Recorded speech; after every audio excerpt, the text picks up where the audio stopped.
Hey, Steve Rhode, your Get Out of Debt guy from getoutofdebt.org. Today we're doing a Debt-Free Dudes podcast because with me is Damon Day from damonday.com. We're going to be talking about bait and switch bastards. We see lots of examples of people that receive loan offers in the mail. They look magical, don't they, Damon? They always look magical. This podcast is an outgrowth of somebody that you talked to recently. Can you give us like a summary of that situation? And recently, you mean yesterday? I spoke with someone. I was trying to be, obtuse, but yeah, it was yesterday. Well, I'm sure he wouldn't mind us sharing the story. We won't give any personal information, and he would be the only one that would know it was him I'm talking about. But it really doesn't matter who it was because we've been bitching about this for 20 years, maybe at least 10. Oh, my God. I mean, yeah.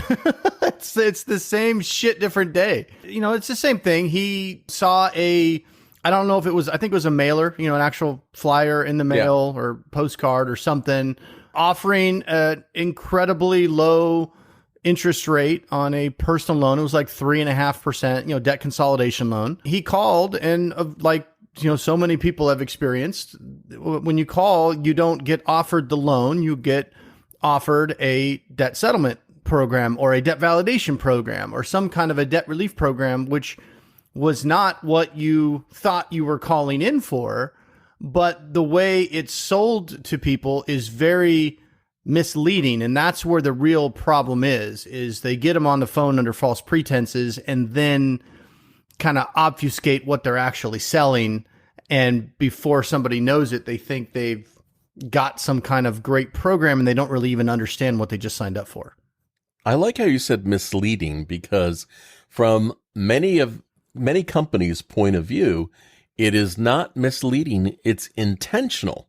Last year, I got an insider who sent me a long document about exactly what it was like to work at one of these bait and switch debt relief outfits. He said the process worked by the company purchasing leads, names of people that were more likely to be attracted by this loan offer. And then the marketing partners would send out these flyers and make phone calls and send emails and promise people debt consolidation loans. And then they would call in and they'd get an entirely different, first off, not an entirely different sales pitch to begin with, because they would be promised, thank you for calling. We're going to review your loan application and we're going to give you the best level of service that we can. Basically, what they say is, they put the person on hold or they call them back. They're all rejected and then given the sales pitch for the real thing they're selling, which is what, Damon? Some kind of debt relief program, either debt settlement or debt validation or some BS. And I guess I misspoke when I said misleading. You're right. I should have said intentionally misleading. That's better. That is better. Because these loan offers, I've written about a lot of them. And thank goodness I have this I Buy Junk Mail program, because people have sent me in their offers. And at first glance, they look like a pre-approved loan offer. But it's not until you read the fine print or you go to research the company that you'll find that they're just totally bullshit bait and switch offers. Now, the reason that they do this is because they work, right? Yeah. You send somebody an offer like that guy yesterday, 3.5%. He's thinking, woohoo! The funny thing about it was he's not even behind on his loans. No. So he was just looking at, he actually was on 0% interest still at the time. He was in the introductory period on a lot of those cards. But what he was thinking ahead when that introductory period runs out. It'd be nice if I could shift this 50 grand to a consolidation loan at 3.5%. That's cheap money. And, he was using the money to invest in this business that he was doing. And he made a calculated decision that, hey, at 3.5%, that's, I could just leave that debt on there and keep the cash and reinvest that back into the business. So it's actually a very prudent move if you could get money at 3.5% and use it to grow the money at a higher rate. But here's what happened. When he called in, specifically in response to that 3.5% loan offer, they did the typical thing, got his information. Oh, let me check. We'll run it. and then did I'm sorry, you don't qualify for that loan for whatever reason. But then they said, we have an even better program, though, that you do qualify for. They were essentially saying, we have another consolidation option, like $800 a month over, he said, either 54 months or 60 months. And he said his response was, well, which is it? Is it 54 or is it 60? And so when he ran the numbers, here's why he was confused. Because again, I know what they're doing, but most consumers don't know what they're being presented. But he ran the numbers, and what left him scratching his head was when you add up all the payments, the actual repayment was less than the debt that he owed. He owed about... How's that a loan? Yeah, he owed about 50, and this guy said he doesn't qualify for the regular consolidation loan, but he qualifies for the better program that is actually only going to be about $42,000 when it's all said and done. So they were pitching it somehow as a no-interest loan that also is not even a full repayment of the principal. But they never once came out and said, okay, look, bro, this is debt settlement. This is what we're going to do. You're going to stop paying all your creditors. They're not going to get any of this money. We're going to hold the money, and then we're going to negotiate it down the road and try to save you some money. You said something that you've elaborated on in the past, and I think it is incredibly astute. The salesperson said, well, you didn't qualify for this, but we have a better program. What sense does that freaking make? It's like, if you have a better program behind the curtain, why were you leading with this other program that is not as good, but I don't qualify for that? So because I don't qualify for this, you somehow have a better program I can qualify for? It doesn't make sense, right? It only makes sense, if you don't think about it. Yeah. It's because that's what the training in the script says, like this insider who sent this description of what it was actually like to work there. The training, he says the first 2 weeks were dedicated to training, which was just kind of glossing over stuff. Then he had a script that he had to read. And he says in here, we talked about tone, hand-holding, temperature checks, and maintaining a steady series of impressions with a potential client as we led them through our sales pipeline. One of our trainers, a graying version of a doe-eyed football player archetype from any high school movie made in the 70s, imparted on us his favorite sales phrase. How does this sound? You must be looking at a different inside sales guy, because the article I'm looking at that you wrote about in December, here's how she describes, I think it's a she, it's anonymous, so I don't know. Here's how they describe the training. Because what was your description? The football guy? Read that again. Yeah, that's in the script section. Oh, it's the same one? It's the same one. Oh, okay. Well, here's how she describes her other trainer. I remember our trainer, a pale, bearded, plaid-wearing, affecting a couldn't-hurt-a-fly nice guy routine, circled that last mind-boggling figure with his dry erase marker and wrote one word next to it: opportunity. And the mind-boggling figure he circled was the amount of consumer debt Americans owed, numbered in the hundreds of billions. But I just love how they're so descriptive of their trainers. Well, they also go on to say, during the sales training, one thing I immediately found odd was that we were to refer to ourselves as financial consultants when introducing ourselves to clients, and never salesmen. Yeah, and you know what? Let me give our audience the new definition of financial consultant. So if you want to be a financial consultant in this business, I'm going to read from you verbatim what the requirements are for this person working at this company to now be able to refer to themselves as a financial consultant. You ready, Steve? Go ahead. And this is verbatim. So if you can do this, you can be a financial consultant. It says, I and several other prospective salespeople were given a crash course in some basic finance, what a FICO score was and how to pull it, Chapter 7 and Chapter 13 bankruptcy, 3 major credit bureaus, different forms of debt consolidation, and then that one particularly relevant factoid, which was Americans owed hundreds of billions.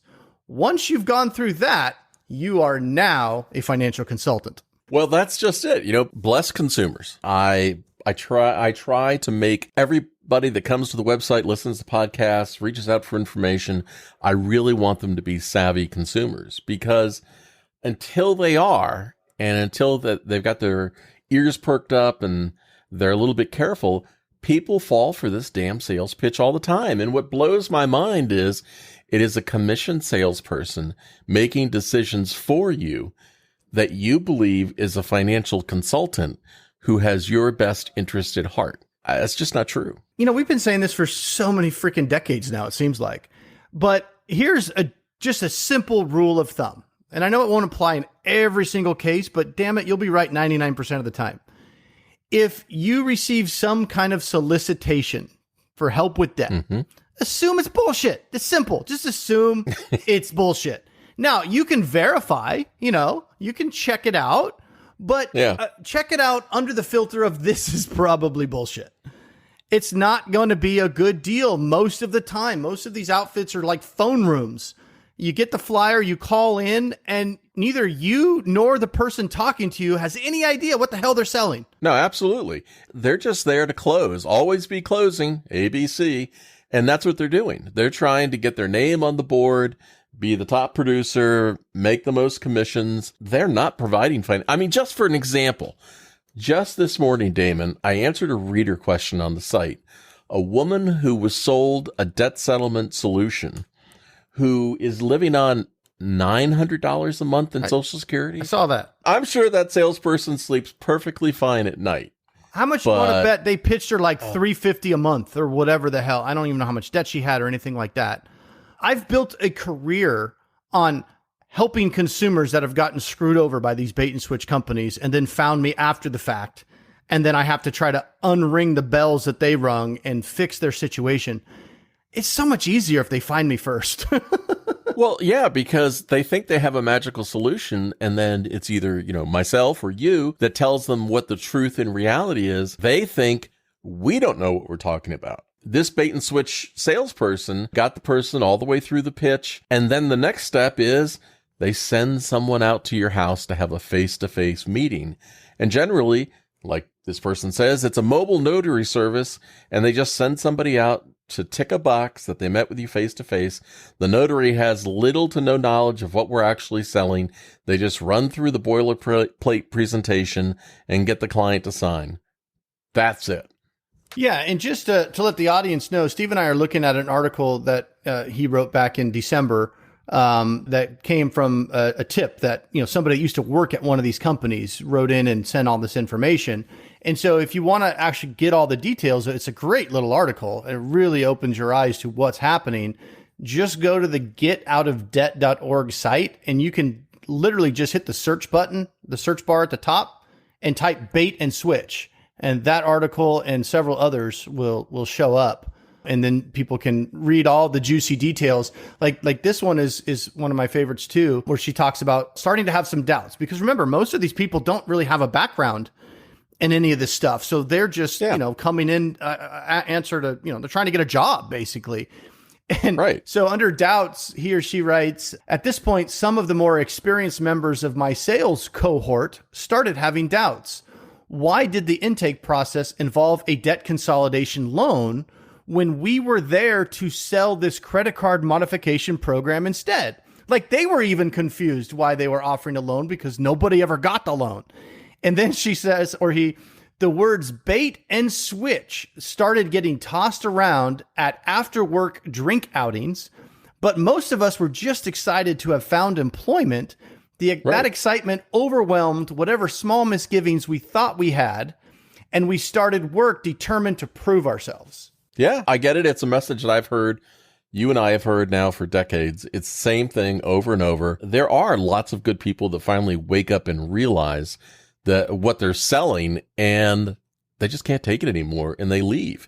As this person says, it was bait and switch, cut and dried. I sat there hundreds of times saying, I am the financial consultant assigned to your file, thinking I had absolutely no education, no formal qualification to advise anyone about their personal finances.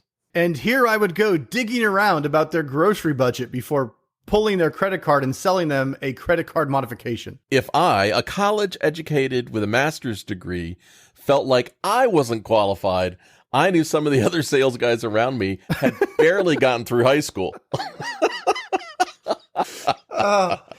It would be hilarious if it wasn't so horrible, because there's real people getting caught up in this crap. And it just comes down to, I don't care about the bait and switch part, whatever, they're offering this. At the end of the day, it's, what's happening to that consumer if they end up enrolled in a program, mainly a program that they don't even fully understand. It's obtuse on purpose. The scripts that they have, most people come away from that call knowing it's not a loan, thinking it might not be a loan, but kind of still thinking it is a loan. And they don't understand it, but it sounds good. And it sounds like the monthly payments are going to be cheaper. And maybe they haven't seen any other options. And they're, too afraid to look at bankruptcy or something like that. And they just feel like they're trapped and they don't really have any other way out. And maybe they call a couple of these outfits, trying to do their due diligence. And then everybody's got kind of the same weird sales pitch. Doesn't quite add up, but they can't all be ripping you off, right? So, it's got to be legitimate if you've called 4 different companies and they're all essentially pitching the same thing. No, they all suck. They all suck. Even what they wound up selling, this credit card modification, debt settlement program, whatever it was, that is often called debt consolidation. You're sending one payment to the company, and who knows, what happens to it. And because it's one payment, when people say to me, what do you think about debt consolidation loans? I always get this like deer in the headlights look, because what does that word mean to you? Yeah, because there's so much bad marketing out there. Everybody calls any modification debt consolidation, right? It's like they've hijacked the word, and debt settlement companies are selling their program as debt consolidation. And it's like, well, how exactly is that consolidating the debt? You're just not paying creditors and sending the money to, according to this person, some fake company. It's a shell company as a subsidiary of the main company, because the main company has too many bad reviews. So they can't use the name of that company in the sales pitch anymore. They have to use a shell company that is not old enough to have bad reviews. I don't think it was this one, but I had somebody else tell me that they worked for a company where when you reached a certain level and had reached so many sales, you would get promoted. And the promotion was they would create a new company with you as the person in charge and a new name. And it was just like, a splinter of the other one.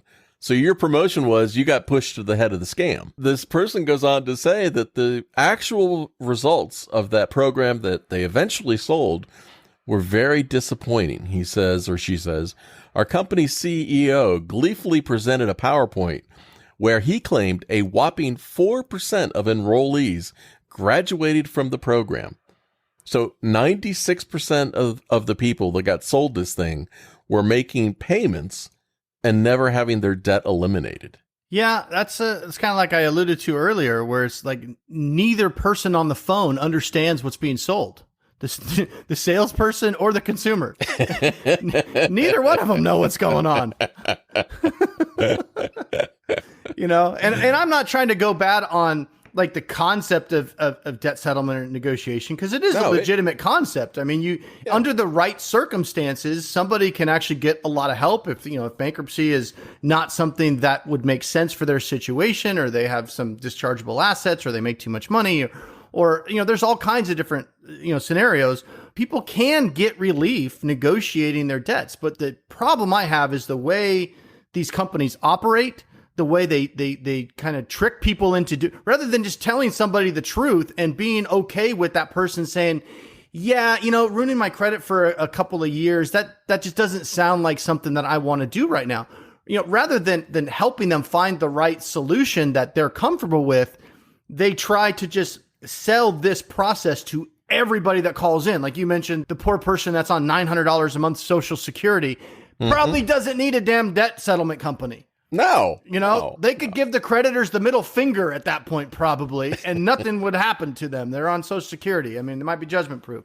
So that's the big problem, is consumers are being led down a path, and they're being purposely misled in order to make the sale, not because that is necessarily a good option for the consumer.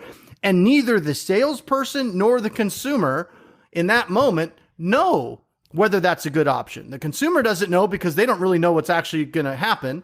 And the salesperson doesn't know because they've had 2 damn weeks of training watching videos about how to pull, your credit report. That's it. They don't know what the hell they're talking about. Right. And if you ask for answers, they'll talk you in circles. Now, I understand from a consumer point of view, you don't want to ask questions because you don't want to feel stupid or you don't know what you're talking about. But here are a couple of basic things that you can do. If you get one of these mailers and you end up calling one of these companies, the minute that somebody says to you, I know you called about that program, but we have a better one, you know, after you get rejected, hang up the phone right then. Yeah. But if they continue in their sales pitch and they're relentless, ask them for a copy of the client agreement that they're going to ask you to sign. Ask them for it in advance. Tell them that you want to review it, you want to read it, and you want to ask questions. A scam company will do everything they can, make up every excuse they can. They don't want you to see that. They want you to go, yeah, it sounds good. And then they want to rush you through that agreement and get you to sign it. They don't want you to know what you're doing. And sometimes they'll do we're going to send somebody to your house. You mentioned that earlier. Mm-hmm. Steve, why do they send somebody to your house? Because they're trying to get around the telemarketing sales rules so they can charge you advance fees. But they never tell you that, do they? Yeah. And I would say, why does somebody need to come to my house? I don't even carry cash anymore. I mean, haven't we advanced to the point in society that you can do a contract online? They have something called DocuSign. Like, right. Why do they need to physically send somebody to my house? I don't know about you, but I don't open the door anymore unless I'm expecting somebody. Oh, I certainly don't. But the person that they send to the house is just there to read some stuff to you. They don't, work for the company. They're not financial consultants. They can't answer anything about the client agreement. That's just a warm body that was nearby that could meet this loophole in order for them to charge you all these advance fees. Debt settlement DoorDash, baby. I just made that up right there. That's pretty good. Well, I thought it was more like Greed Hub. A Greed Hub. Yeah. Well, one of the things that I do for consumers, if they happen to, come across me or find my website, I'm more than happy to interpret these contracts for people. I've been looking at them. Most of my potential clients end up reaching out to me because they've called a couple of these companies. They're a little confused. They're not sure what to do. And it's real simple. We have a straightforward conversation. I could talk to you like a real person. I could answer your questions. And after you get off the phone with me, the most common thing I always get is, you're the first person I talked to that made any damn sense. And the reason I'm making sense is because I'm telling you what's actually going on. So it makes sense when you know what's going on. When you don't quite understand it, it doesn't make sense. Well, the salesperson goes on to talk about the upfront fees that people were being charged. And they go on to say, the upfront fees, a hollow legal and negotiations team, face-to-face signings, salespeople posing as financial consultants who enrolled these people over the phone, advised them against bankruptcy, and then vanished from the entire process. I'd get calls from disgruntled clients about their credit scores tanking, and I would promptly refer them to our litigation department. I interfaced with them as little as possible once sales closed. Then they go on to talk about salespeople knew what was going on. It's been many years, Damon. Remember the days that all the salespeople would come into the site and try to beat us up and tell us we didn't know what the hell we were talking about in the comments? Yeah. No, it happened all the time. We're ruining their sales is what we're doing. Of course. Now, this person says that the worst part was the manufactured competition management forced upon the sales team. In order to keep your sales job, you had to meet certain quotas or deals signed by your 5th month. If you failed this quota, you'd be fired. Hey, I get it. The people working at this company, they got a paycheck coming in. It's self-preservation. They're just trying to close as many deals as they can. At some point, I don't know how many months it takes between just telling people this bullshit and getting them to sign and then just waking up one morning and going, this isn't right. Yeah. And honestly, these poor salespeople, it's not them. I mean, they don't have any background in this kind of stuff. They're just trying to get a job. They're brought into this room. They're told all this great stuff. And here's how great our company is. And here's all these awards we've won. And here's how we save, little Aunt June. And we save people from the big bad banks. And they're pumped full of all this stuff. So most of these salespeople feel like they're legitimately offering a great service and they're just doing what they're told. Right. And then eventually they start to see the problem with what they're doing, right? Like this person is like, eventually the doubts start to set in. It's like, well, this doesn't quite make sense. Why am I telling people this when it's actually this? And eventually they've been there long enough to really start to realize something's rotten in Denmark here. It's not, why are we doing it this way? And unfortunately now, and I've been in this position before, so I know it sucks. Now they're faced with a major dilemma. Maybe they're making great money. A lot of these sales guys make great freaking money. The commissions are huge. Why do you think everybody recommends debt settlement on their freaking blogs? The payouts are huge. Paid. Why does nobody recommend looking at bankruptcy on their freaking blogs? Because they don't get paid. Making any money. Don't get paid. So maybe that's the reason why people are told never look at bankruptcy, only look at it as a last resort. Because nobody makes any freaking money telling you maybe you should at least consider bankruptcy, right? Doesn't hurt to look at it. But anyway, I'm going back to my point. So now you have this poor salesperson. Maybe they got a family. They're supporting their family. Maybe they're making 6 figures for the first time in their life. They might be pulling down 10 grand a month. And they're like, oh man, I'm helping people, getting them out of debt. I'm making all this money. I just bought a freaking new Beamer, whatever, and then all of a sudden they start figuring out that it's easy to kind of dismiss that for a while. Like, I'm making good money here. But eventually they're going to be put on this point. How do I feel about what I'm doing? And maybe they've been at it long enough to start to see some of the results, maybe from some of the first clients they enrolled into a program. Maybe they've heard about that client's experience. And now they're like, oh, that didn't sound good. That's not what I actually thought would happen. And that guy ended up filing bankruptcy and I made a $10,000 commission or whatever. So now they have this very tough choice. Do I quit and do something that fulfills me and makes me feel good about what I'm doing? Or do I keep making this really good money that may be the best money I've ever made in my life? Even the salespeople end up getting screwed over because, as the insider says, if you failed the quota, you'd be fired. That's it. In my time there, I shook the hands of more than a few red-eyed salespeople on their way out in their 4th or 5th month. When asked, one of our trainers told us in the first 2 weeks, this company had a churn rate of about 40%. So that means 40% of the employees are just leaving all the time. Later on, I suspected this 5th month rule was because at 6 months, one could apply for unemployment benefits, a snag this company wanted to avoid. And by that point, whatever deals the failed salesperson had already made was already yielding straight profit. No need to keep paying the sales guy if they couldn't keep up, and best to keep the understanding of outsiders to a minimum. Absolutely. This is probably the best 2 sentences. The scheme is simple once you understand it.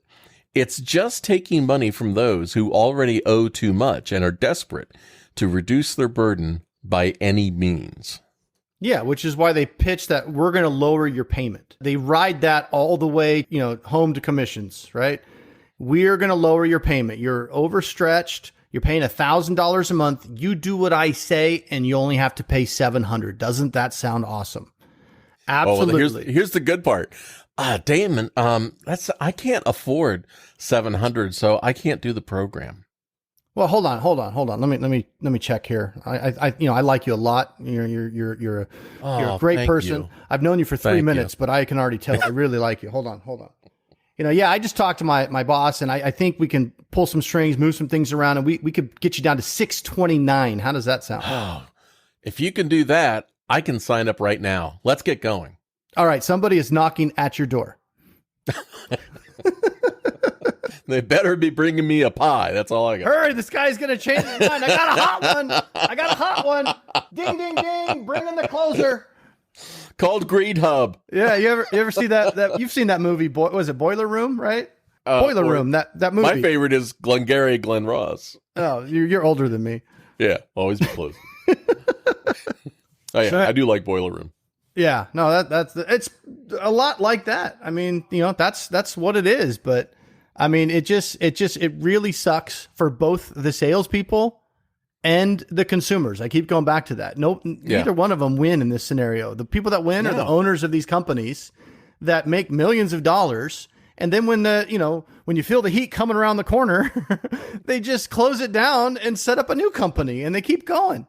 Yeah, and the salespeople get the shaft. I mean, we've been kind of hard on the salespeople throughout this whole podcast, but when you get fired, you don't meet your quota, and you're shown the door, whatever commissions you earned and were owed go to the company. They don't go to you anymore. I've talked to salespeople that have told me that there were cots in the office and cup noodles in the kitchen so that they could stay there as long as possible and continue to make calls. Well, and imagine this. Imagine an environment. You're a consumer. You're calling me for help, right? Just like I'm a sales guy in one of these things. And I've got a family at home, and I'm not going to make rent next week. I got to make this commission. I'm about to get fired. You know, I haven't made enough sales, and I have to make the sale.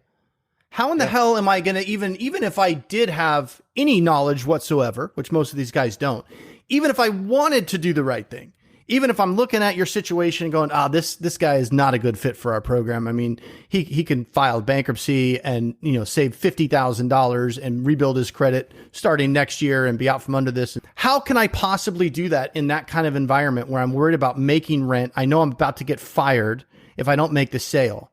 I mean, that's the person that when you call these numbers on these flyers and stuff like that, it's typically somebody in that scenario that you're saying, hey, I got this flyer. Tell me how you can help me. They are in 100% sales closing mode. They're not there. And imagine this. So let's say I was a good guy, right? And I'm in this scenario and I have some knowledge and I'm like, oh, wow, this guy, you're on Social Security. Yeah. Hey, ma'am, have you thought about just considering bankruptcy? And I could talk to you about what it would mean for your situation and things like that. And maybe look at that first. Now, if you find something that you don't like, definitely call me back and we could talk about our program. But my program is going to be a lot more expensive for you than if you just file bankruptcy. And given your situation, this might make bankruptcy might make more sense. I would get fired if I said that working for a company like that. I wouldn't be allowed, even if I thought about it or knew about it. They are going to get fired. They're not allowed. How long can you stay at a place like that if you're constantly telling somebody, yeah, this is not the right thing for you. You should hire somebody else. They don't have the freedom to do that. You work in sales, your sales calls are being monitored, and you say something like that. I can just picture the steely-eyed person huffing across the office, walking towards your workstation, trying to get you off the phone as fast as possible. Don't tell them the truth. Yeah. No, it would be the pale, bearded, plaid-wearing, affecting a couldn't hurt a fly nice guy routine. That guy. Yeah. So it's just, as a consumer, you just have to be smart. I mean, we've whipped a dead horse for years, but dude, if you get an unsolicited offer, just assume it's bullshit. It's just so much easier that way. See it for what it is. This is a marketing piece. It's an advertisement to try to get you to call. This is not good financial planning or anything else. This is trying to get you on the phone and pitch something to you. The other thing that leads consumers to be disadvantaged in these situations, and it makes it seem so miraculous, is because oftentimes when people are in debt or they're feeling financial stress, they're lost, alone, afraid, confused. They don't know who to ask. They're very embarrassed and ashamed about their situation. And in their mailbox on Tuesday comes this offer that looks like, ta-da! It's going to solve all your problems. And that's what causes you to pick up the phone. I would say I am biased for good advice. And I always think that Damon Day at damonday.com gives people great, good, honest advice. You can talk to him on the phone. You can visit me at getoutofdebt.org, and you can send me a question through my website. I'll answer it on the website. I'll give you good, honest advice too. But just don't fall for this bullshit. Yeah, and some parting wisdom. What I would say if you're in a lot of debt and you're going to get these flyers all over the place. So here's what I would do before you start calling around. Just go to creditkarma.com. It's free. You can go and they can do soft pulls. Like if you're really wanting to get a consolidation loan, just go to creditkarma.com, see if you can even qualify for any of those offers. Don't, make sure they're not doing any hard pulls, but you can get several potential offers that are soft pulls that won't ding your credit, like a lending club or a SoFi or Prosper. Yeah. Like any one of those, Upgrade or any one of those that, kind of partnered with, and not all of them that are partnered with Credit Karma are awesome. I'm not endorsing them, but what my point is, you can have them do a soft pull and they will give you an idea, right, of what you could probably qualify for. Now, it's not guaranteed, but if all those potential offers from, SoFi and Upgrade and Lending Yeah. Club are all coming back and they're saying, congratulations, we'll give you $2,000. You have 50 grand in debt. Congratulations, we'll give you $2,000 at 32% interest or something like that. Right. That at least gives you an idea of legitimately where you're at. So if you get an offer in the mail that's like, oh, we got you 3.5% unsecured, just freaking bullshit.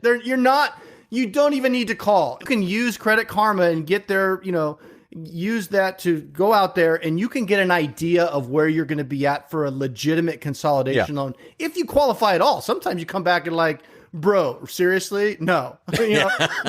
I mean, I'm paraphrasing, what the response is, but it sounds like that. Swing and a miss. Yeah.